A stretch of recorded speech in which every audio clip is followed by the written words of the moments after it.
नमस्कार शेळीपालक मित्रांनो, मी किरण भोसले. शेळीपालन बोलतंय खरं कडवट पण आवश्यक या सिरीज भाग 10 मध्ये आपलं स्वागत आहे. मित्रांनो, आजचा मुद्दा आहे शेळ्यांचे आजार व त्यावरील प्रथम उपचार.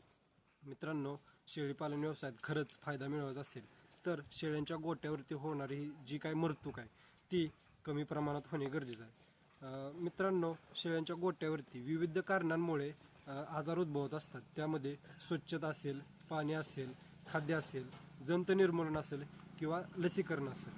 मित्रांनो, अशा आजारांमुळे होणारे नुकसान टाळण्यासाठी आजाराची लक्षणे व त्याचा प्रथम उपचार हा त्या शेळीपालकाला असणं गरजेचं आहे. तरच मित्रांनो, शेळीपालन व्यवसाय फायद्याचा व पूरक असा ठरतो.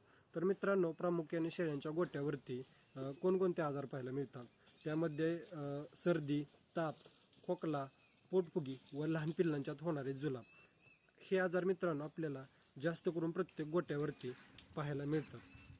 तर मित्रांनो, भेटूया पुढील व्हिडिओमध्ये आजार त्यावरील लक्षणे व प्रथम उपचार घेऊन. धन्यवाद.